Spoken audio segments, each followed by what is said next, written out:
Russia, ILS headquarters in Reston, Virginia, and many, many others who have helped make today's launch of Turksat 4B a reality. We're coming up on 30 seconds before launch.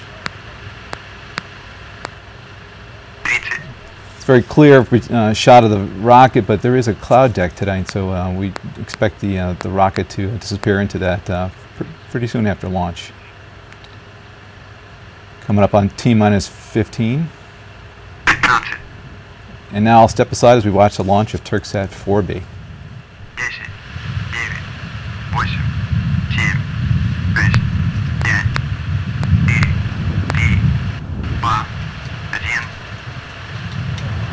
And we have ignition.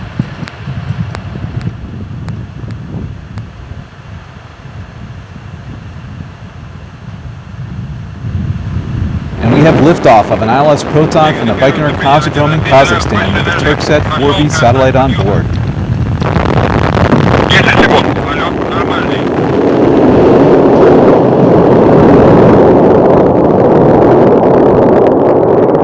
Now, about 10 seconds after liftoff, the vehicle does do a roll maneuver to align the launch vehicle pitch axis with the northeasterly launch azimuth.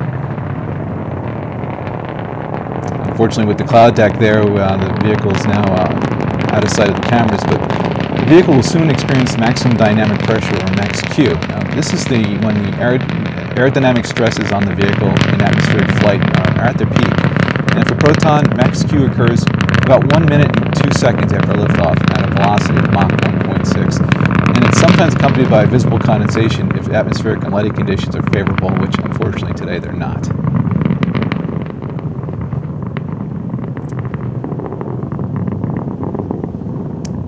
From the information I'm receiving, everything seems to be proceeding nominally as the vehicle ascends over the cosmodrome in a northeasterly direction with a flight launch azimuth of approximately 61.3 degrees.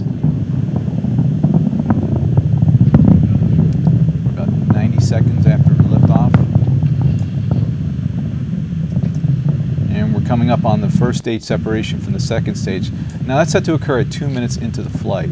On clear nights, unlike tonight, observers in the Baikonur cosmodrome may be able to see a bit of a halo effect of light as the second stage engines ignite prior to the separation from the first stage. Coming up 1 minute and 50 seconds after launch. First stage shutdown should occur in about 15 seconds.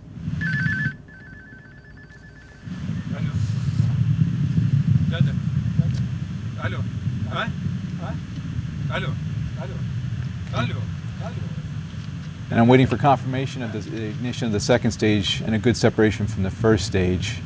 Unfortunately, we can't see it today, so we're waiting for the data to be relayed back to the comm center.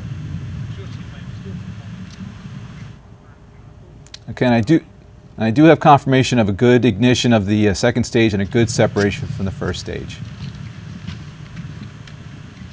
And we have confirmation of the planned level of thrust on all 4 second stage engines. Now the second stage will operate for about 3 minutes and 27 seconds.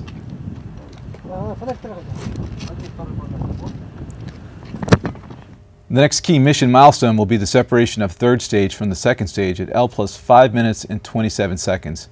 20 seconds after that, the payload pairing pyros will fire, which will separate the two halves and jettison them from the vehicle.